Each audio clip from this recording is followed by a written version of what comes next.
Hi, my name is Tyler Webb, and I am doing my chapter reflection for Chapter 11 of our Technology and Society class today. This week we talked about, uh, main topic we really talked about was change and change in society and how people all react to change.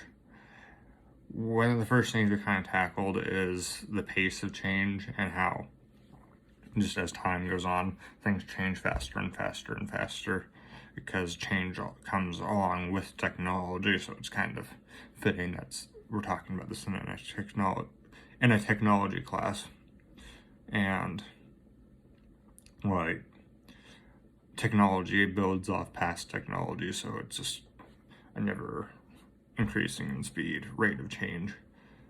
One of the biggest driving factors of change is that as humans we like instant gratification, and that's kind of a word that is a little bit of a buzzword, but I think that it's just based on a few inherent principles that we have as humans.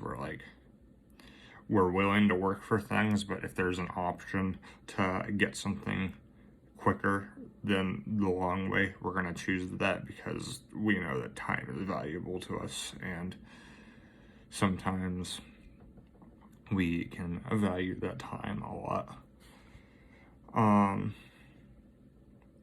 We also talked about a concept known as busyness syndrome. It's basically a concept that, in today's society, it can almost be it's almost like a status symbol to say that you're busy all the time, which is a bit screwy, but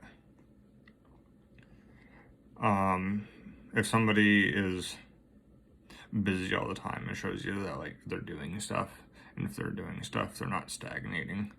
So it's kind of a excuse we'll use a lot of the time to not want to change, because we're like, oh, I don't want to change, I'm too busy to change, or it helps them feel good about themselves in two ways, because it gives them an excuse to not want to do the hard thing, and it also makes them feel good about themselves because they feel like they're being productive because they think of themselves as being busy when there is more time to do stuff, and they just don't want to acknowledge it.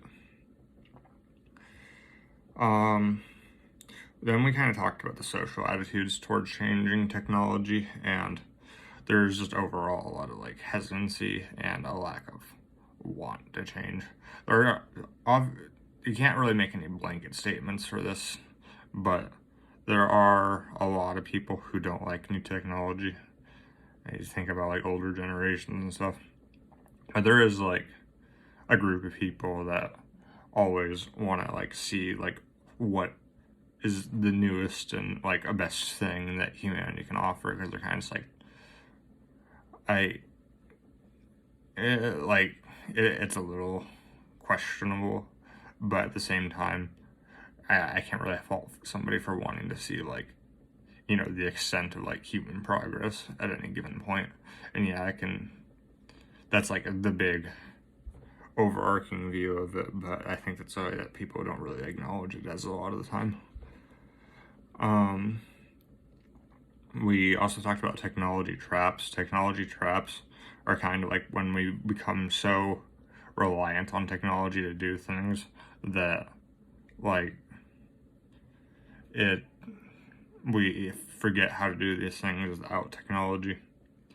And I think this is just more and more of a thing as we progress as a species, because if you think about everything we do now, almost everything we do professionally and casually has computers involved in some way, and most people who use a computer don't understand the fundamental principles behind a computer, but we're still using these devices to make improvements in our own areas, and just the job market becomes more and more and more specialized, because you have to have every little aspect of society has somebody who probably specializes in it, and you can't know everything because the breadth of knowledge that is everything just keeps growing, so you can't really become an expert at anything anymore.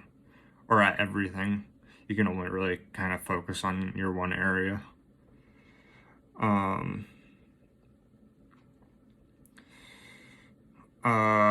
The last thing we talked about is living with technology and kind of like the risks and benefits of doing so.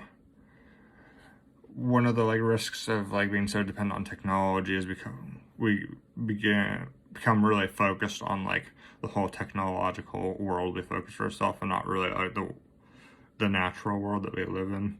But that's kind of the negative. But the positive is that when we do focus so hard on that, we are a lot of the time we can be more productive when we are actually working. And I think I've seen a statistic somewhere that current modern day workers are the most productive in history, despite having a lot of slacking time. So it just kind of shows you how crazy the amount of productivity you can get out of using technology is, where it almost outweighs the risks. Anyways, that is my chapter reflection for chapter 11.